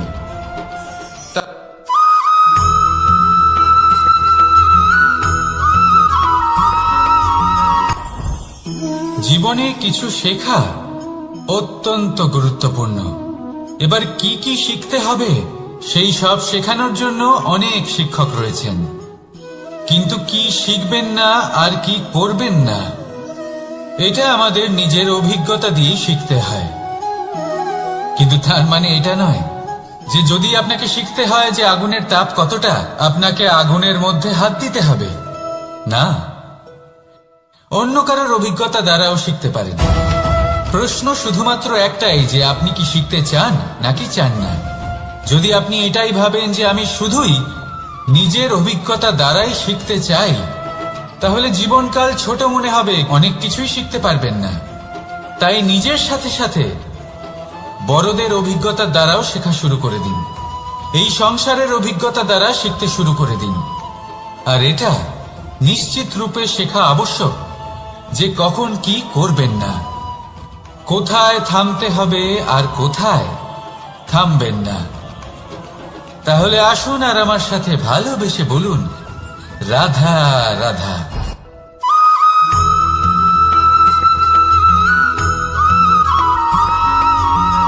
এই সংসারে সব থেকে বেশি কোমল বস্তু হলো রেশম। এই রেশম এতটাই কোমল হয় যে এর পুরো একটা থান শুধুমাত্র একটা হাতে ধরা সম্ভব। কখনো ভেবে দেখেছেন এই রেশম কিভাবে হয়? একটি কীট তার লালার দ্বারা উৎপন্ন হয়। এই কীট সেই রেশমকে পাক দিতে থাকে, পাক দিতেই থাকে আর আস্তে আস্তে তার মধ্যেই জড়িয়ে পড়ে। শেষে ওর এই সুন্দর অমূল্য সৃষ্টি রেশমের এই সুতো তার নির্মাণ কার্য পূর্ণ হয়, কিন্তু তাতেই ও নিজে বন্দী হয়ে যায়। নিজেরই মায়াজালের এই বন্দী গৃহে নিজেই ফেঁসে যায়। এবার এই সুতোকে ব্যবহারযোগ্য করে তোলার জন্য এই কীটগুলিকে এই কবচের সাথেই ফুটন্ত জলে ফেলে দেওয়া হয়।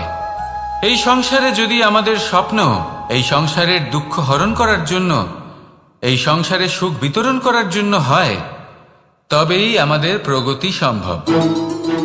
যদি আমাদের এই স্বপ্ন শুধুই আমাদের এবং আমাদের স্বার্থ সিদ্ধির জন্য হয়, তাহলে এই স্বপ্ন আমাদের অন্ধ করে দেবে, আমাদের অন্ধকারের পথে নিয়ে যাবে, আর আমরাও সেই কীটের মতো হয়ে যাব। নিজেদেরই মায়াজালে আমরা নিজেই ফেঁসে যাব। আর শেষে আমরা যদি কিছু লাভ করি তা হবে একাকিত্ব, অন্ধকারময় মৃত্যু। তাই স্বপ্ন অবশ্যই দেখুন, কিন্তু এমনভাবে স্বপ্ন দেখবেন না যে তার এই বন্দিগৃহে আপনি নিজেই ফেঁসে গেলেন। স্বপ্ন দেখুন পরোপকার।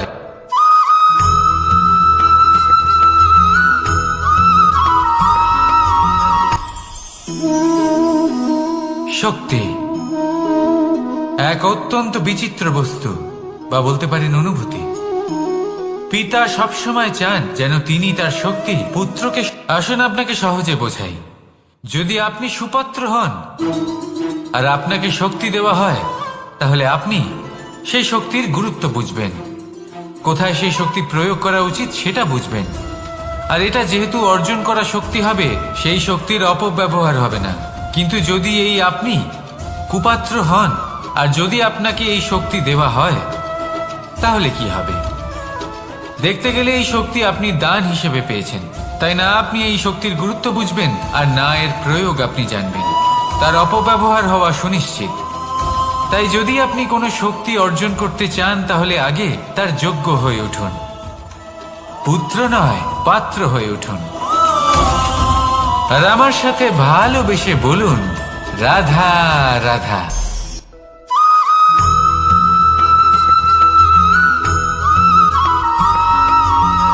এই সংসারে প্রত্যেক মানুষ এটাই চান যে তিনি যেন ধনবান হন, আর্থিক অবস্থা তার ভালো থাকে, ওনার বাড়িতে লক্ষ্মীর আগমন হয়। কিন্তু সেটা হবে কি করে, সেটাই হলো প্রশ্ন। কেউ বলেন যে যদি পরিশ্রম করো তাহলে ধন অর্জন সম্ভব, কেউ বলেন যে যদি বিদ্যা লাভ হয় তবেই ধন অর্জন সম্ভব, কেউ বলেন যে যদি বলশালী হও তবেই সম্পন্ন থাকবে। ভালো কথা, যদি তাই হয়ে থাকে, তবে দিনমজুর সারা দিন পরিশ্রম করেন, তিনি কেন ধনী হন না? অনেকজন বিদ্বান মানুষ আছেন এই সংসারে, তারা কেন ধনবান হন না? অনেক সংখ্যক বলশালী ব্যক্তি আছেন, তাদের কাছে ধন নেই কেন? তাদের কেন ধনের অভাব হয়? আবার এমনও কিছু মানুষ আছেন যারা পরিশ্রম করেন, তারা দিনমজুর, কিন্তু তারা ধন অর্জন করতে পারেন। কিছু বিদ্বান ব্যক্তি আছেন যাদের কাছে অধিক মাত্রায় ধন রয়েছে। কয়েকজন বলশালী ব্যক্তি রয়েছেন যাদের কাছে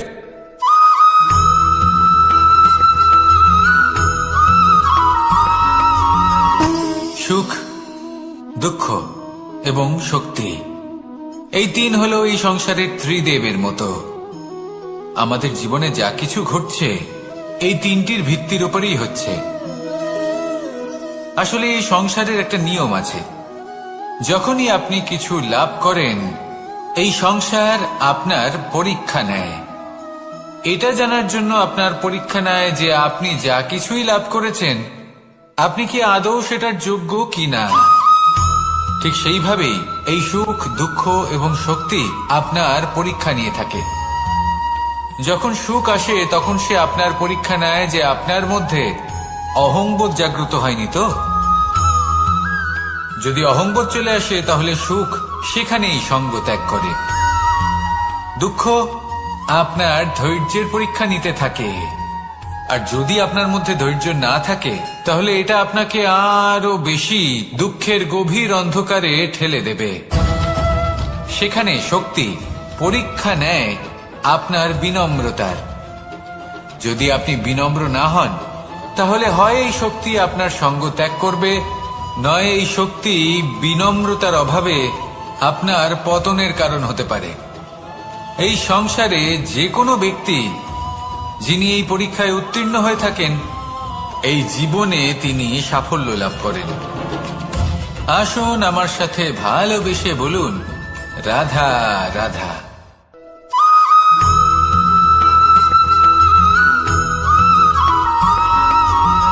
পঞ্চতত্ত্বের মধ্যে দ্বিতীয় তত্ত্ব হল ধরণী, ভূমি, যাকে আমরা ধরণী মাতা বলি। এই ধরণী ধৈর্য ধারণ করে, আর এর উপরেই আমাদের সমগ্র সংসার নির্ভরশীল। কারণ এই ভূমি সহ্য ক্ষমতা রাখে, এর সহ্য ক্ষমতা হল অপরিসীম। সন্তান যতই আঘাত প্রদান করুক না কেন, প্রেম পূর্বক সহ্য করে, আর তার বদলে অমূল্য রত্ন প্রদান করে। সন্তান যদি হাল চালায় তাহলে তার বদলে তাকে অন্ন প্রদান করে। এটাই হলো ধরনী। এবার এর থেকে আমরা কি শিক্ষা পেতে পারি? এটাই যে কারোর জন্য কিছু করা বা কাউকে কিছু দেওয়া মনে কোনো কামনা ছাড়াই। আর এই কথাটা বুঝে যান, যদি কারোর জন্য কামনা না রেখে বা কোনো পাওয়ার আশা না রেখে কারোর জন্য কিছু করেন বা কারোকে কিছু দেন, যদি এটা আপনি শিখতে পারেন তবে আপনি ভালোবাসতে শিখে গেছেন। আর সেই জন্যই এই ধরিত্রীকে মাতা বলা হয়। কারণ মাতা শুধু উনি নন যিনি গর্ভে সন্তানকে ধারণ করেন, মাতা তো উনিও যিনি জীবন বাঁচতে শেখান, যিনি জীবন বাঁচার উদাহরণ প্রদান করেন। তাহলে ধরনীর থেকে এই নিঃস্বার্থ ভাব শিখুন, নিঃস্বার্থ ভালোবাসা শিখুন, আর এই ভালোবাসার সাথেই বলুন রাধা রাধা।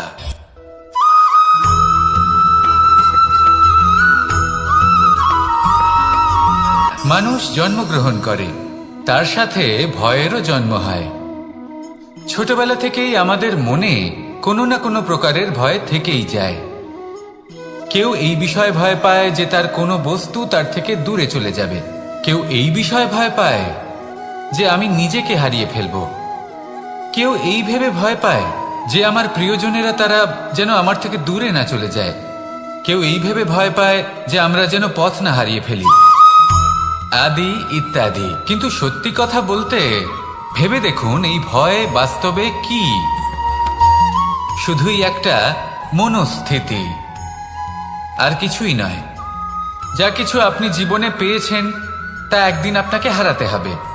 এই জীবন হলো আপনারই, কিন্তু তাও একদিন সমাপ্ত হবে। তাই ভয় পেয়ে কি লাভ? এই ভয় শুধু আপনাকে জীবন যাপন করা থেকে বাধা দিচ্ছে, আর কিচ্ছু নয়। পথ হারিয়ে ফেললেই বুঝতে পারবেন যে নতুন পথ কিভাবে বানাতে হয়। কিছু মানুষকে জীবন থেকে হারালে তবেই আপনি বুঝবেন যে আপনার আপনজনকে। এই ভয়ের কারণে ভীত হয়ে থাকবেন না। এই তারা নক্ষত্র অন্ধকারের অভাবে গুরুত্ব হারায়। শিবকেও মহাদেব হবার জন্য বিষপান করতে হয়েছিল। প্রত্যেক পরিস্থিতি, প্রত্যেক সাফল্য আপনার পরীক্ষা নেবে, তাতে উত্তীর্ণ হওয়া হলো আপনার কর্ম। যখনই আপনি ভয় পাবেন বা সংকটের সম্মুখীন হবেন, তখন সাহসের সাথে তার সম্মুখীন হন। মনে রাখবেন, যে সম্মুখীন হতে জানে সাফল্য তার সাথে সবসময় থাকে। আসুন আর আমার সাথে ভালোবেসে বলুন রাধা রাধা।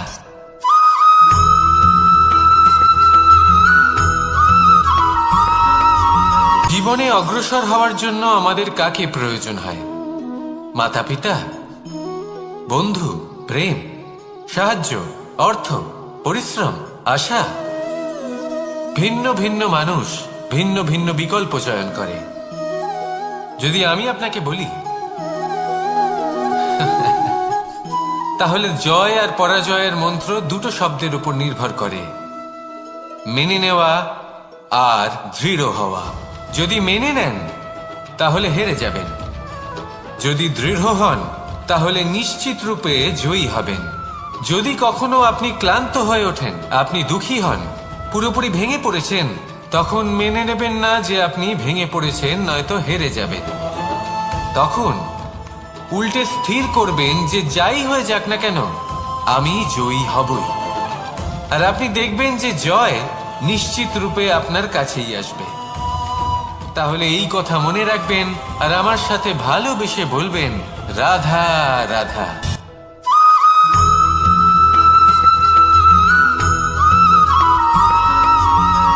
এই সংসারে কোনো বস্তু হোক বা ব্যক্তি হোক, তার একার গুরুত্ব কিন্তু খুব বেশি নয়। একটা উদাহরণ হিসেবে বৃষ্টির ফোঁটাকে ভেবে দেখুন। যদি একটি বৃষ্টির ফোঁটা হয় তাহলে তার খুব বেশি গুরুত্ব থাকে না, কিন্তু যখন সহস্র বৃষ্টির ফোঁটা মেঘের মধ্যে দিয়ে ঝরে পড়ে, তখন সেটা বর্ষার রূপ ধারণ করে। সেই বর্ষা যা এই প্রকৃতিকে শান্ত করে।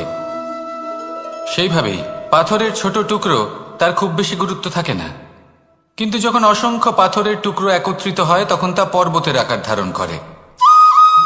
সেইভাবেই কিছু মানুষ যখন একত্রিত হন তখন তৈরি হয় পরিবার। কিছু পরিবার যখন একত্রিত হয় তখন তৈরি হয় সমাজ, যখন অনেক সংখ্যক সমাজ একত্রিত হয় তখন তৈরি হয় রাজ্য। এবার এই রাজ্যের সব থেকে গুরুত্বপূর্ণ ব্যক্তি হতে পারেন রাজা, কিন্তু তাও সেই রাজা একা কিছু করতে পারেন না। যুদ্ধ লড়ার সময় তারও নিজের সৈন্যদলকে প্রয়োজন পড়ে। কিন্তু এই সংসারে এমন একজন ব্যক্তি আছেন যিনি একাই সব কাজ করতে থাকেন, এবং সেই ব্যক্তি হলেন মা। আমাদের জীবনে একজন পিতার ভূমিকা কিন্তু নিঃসন্দেহে অমূল্য, কিন্তু আমাদের সকলের জীবনে যে ভূমিকা একজন মায়ের তা অন্য কারোর থাকে না। একজন মা একাই সন্তানকে বড় করতে পারেন, সংস্কারী করে তুলতে পারেন, তার জন্য পরিশ্রম করেন। আর এত কিছু কাজ করার পরেও তার কাজের জন্য তিনি প্রশংসা অবশ্য পান না। উল্টে যদি সেই সন্তান অনুচিত পথে চালিত হয়, অনুচিত কর্ম করে, তখন সেই মাকেই অপবাদের পাত্র হয়ে উঠতে হয়। আমাদের জীবনে মায়ের যোগদান কতটা সেটা বুঝুন। আপনাকে বড় করে তোলার জন্য উনি কতটা পরিশ্রম করেছেন সেটা বুঝুন। আজ থেকে, এখন থেকে, এই মুহূর্ত থেকে মাকে সম্মান করতে শিখুন। যখন সময় পাবেন, যখন সুযোগ হবে, তখন তার প্রশংসা করুন, ওনারও ভালো লাগবে। আর মায়ের এই মমতার জন্য, তার এই ভূমিকার জন্য আসুন সবাই মিলে আমরা তাকে প্রণাম করি, আর সকলে মিলে ভালোবেসে বলি, রাধা রাধা।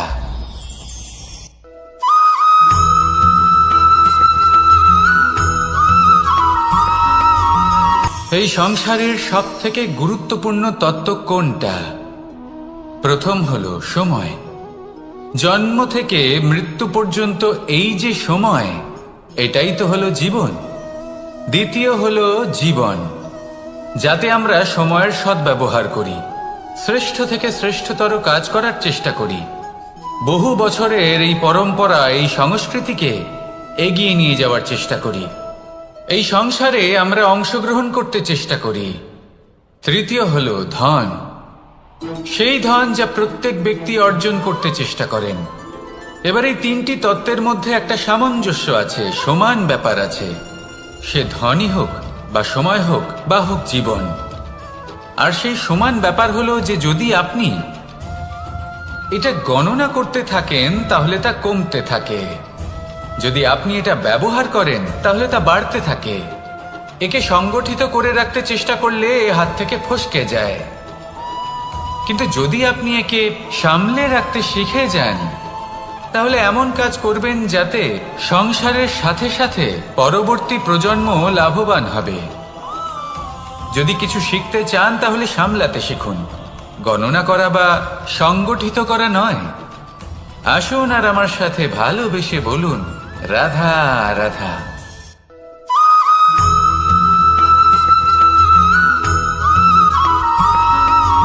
কথায় আছে, প্রত্যেক পুত্র তার পিতার প্রতিচ্ছবি হয়, আর সমস্ত প্রতিচ্ছবি চায় যেন সে তার অস্তিত্ব প্রাপ্ত করতে পারে। পুত্র চায় সে যেন তার পিতার মতো হয়, বা কখনো কখনো তার থেকেও শ্রেষ্ঠ হয়। সেটা কোনো অনুচিত ব্যাপার নয়। অনুচিত তখন হয় যখন পুত্র নিজের পিতার মতো হবার স্বপ্ন পূরণ করতে গিয়ে বা তার থেকেও শ্রেষ্ঠ হওয়ার স্বপ্ন পূরণে অনুচিত পথের আশ্রয় নেয়। কারণ তারপরে সে তার পিতার গুণগুলি আত্মসাৎ করতে চায় না। সে শুধুই এটা চায় যে সংসারের চোখে যেন আমি শ্রেষ্ঠ প্রমাণিত হই। এটা অনুচিত। সংসারে এমন অনেক মানুষ আছেন যারা এই কারণে শ্রেষ্ঠ হওয়ার চেষ্টা করেন যাতে তার পরিবারের, তার পিতার সম্মান বৃদ্ধি পায়। এমনও মানুষ থাকেন, আর এটাই হলো পার্থক্য উদ্দেশ্যের। মনে রাখবেন, যদি আপনার উদ্দেশ্য শুভ হয় তাহলে পথও শুভ হবে, যদি আপনার উদ্দেশ্য অশুভ হয় তাহলে পথও অশুভ হবে। তাহলে নিজের পিতার মতো হবার চেষ্টা অবশ্যই করুন, তার থেকেও শ্রেষ্ঠ হওয়ার চেষ্টা অবশ্যই করুন, কিন্তু মনে রাখবেন আপনার সংকল্প আর আপনার উদ্দেশ্য এই দুই শুভ হওয়া উচিত। তাহলে আসুন আর আমার সাথে ভালোবেসে বলুন, রাধা রাধা।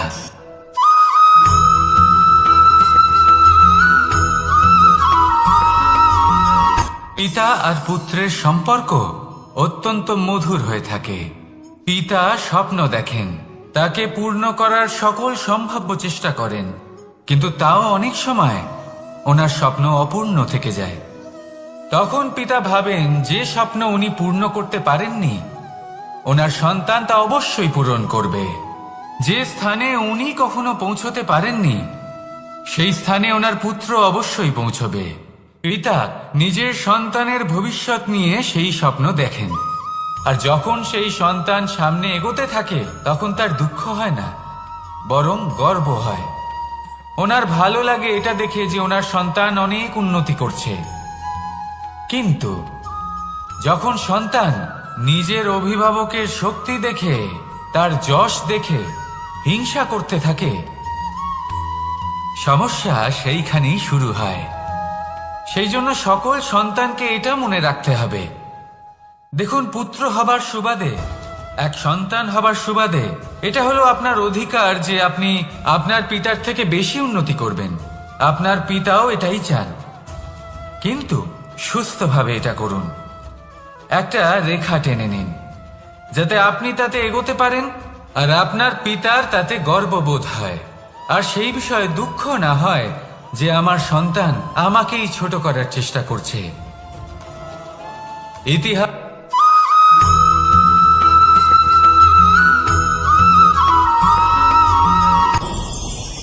ভয়ের সাথে আমরা সবাই পরিচিত, কষ্ট আমরা সবাই পেয়েছি। কখনো কখনো আমরা অসুস্থ হয়ে পড়ি, আর এমন সময় হলে মাতার মমতা, কখনো বাবার স্নেহ, কখনো বন্ধুদের পাশে থাকার অনুভূতি আমাদের রোগ নিরাময়ে সাহায্য করে। কখনো যদি আমরা নিরাশ হয়ে পড়ি, তখন যদি আমাদের কোনো আপনজন আমাদের দুটো ভালো কথা বলে, তখন আমাদের মনোবল বেড়ে যায়।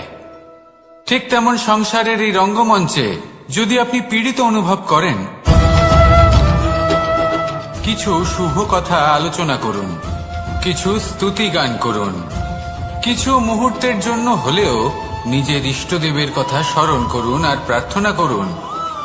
সাহস বাড়বে, শক্তিও বৃদ্ধি পাবে এবং সামনে এগিয়ে চলার পথও দেখতে পাবেন। তখন এই মন প্রসন্ন হয়ে বলবে, রাধা রাধা।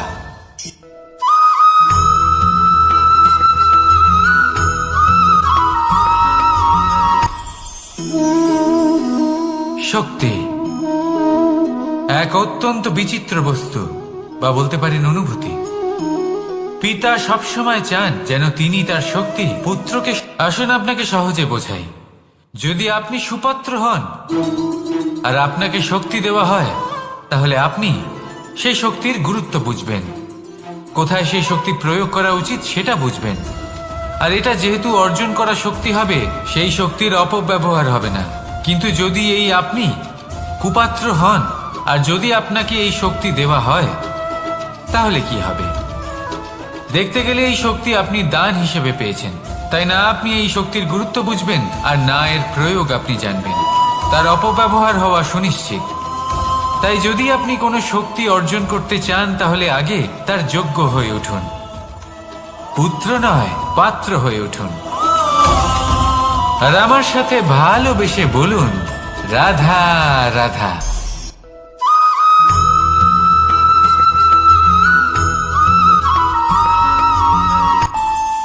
আমাদের মনে যখন কোনো প্রশ্ন ওঠে, কোনো দ্বন্দ্ব জাগে, তখন আমরা যাই আমাদের গুরুর কাছে, আমাদের আরাধ্যের কাছে গিয়ে জিজ্ঞেস করি। এইভাবেই একদিন আমি পৌঁছলাম আমার আরাধ্যের কাছে, আমার মহাদেবের কাছে, আর ওনাকে প্রশ্ন করলাম যে, মহাদেব, জীবনে আনন্দ পাওয়ার, উৎসব পালনের, প্রেম ভাগ করে নেবার, জীবনকে উপভোগ করে নেওয়ার সর্বশ্রেষ্ঠ সময় কোনটা? মহাদেব হাসলেন আর উনি বললেন, জীবনে উৎসব পালনের সব থেকে শ্রেষ্ঠ দিন হল মৃত্যুর ঠিক আগের দিনটা। প্রেম ভাগ করে নেওয়ার সব থেকে শ্রেষ্ঠ মুহূর্ত হল মৃত্যুর ঠিক আগের মুহূর্ত। জীবনকে উপভোগ করে নেওয়ার সর্বশ্রেষ্ঠ প্রহর হল মৃত্যুর এক প্রহর পূর্বে। তখন আমি চমকে গেলাম। আমি বললাম, কিন্তু মহাদেব, মৃত্যু তো অনিশ্চিত, আমরা জানিও না কবে আমাদের মৃত্যু হবে। মহাদেব আবার হাসলেন। উনি বললেন যে যদি আমরা এভাবে জীবন কাটাই যে আমরা জীবনের প্রত্যেক দিন, প্রত্যেক মুহূর্ত, প্রত্যেক প্রহর শেষ বলে মনে করি, তাহলে আমাদের সমস্ত জীবন আনন্দের সাথেই অতিবাহিত হবে। কি বলেন?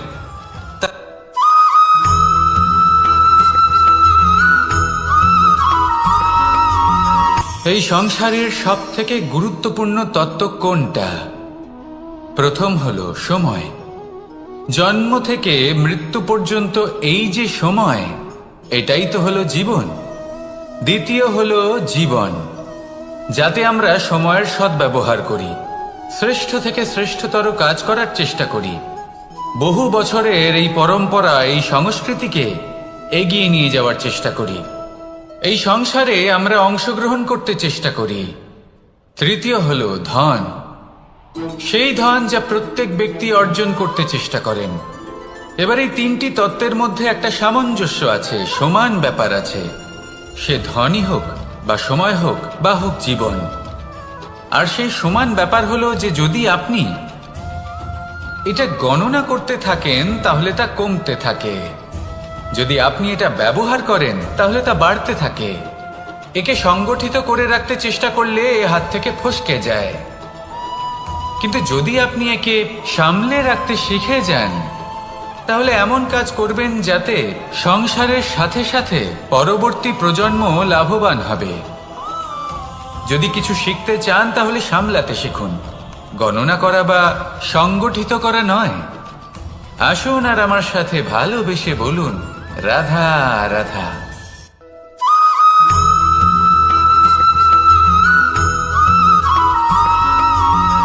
যখন আমরা কোনো বনে প্রবেশ করি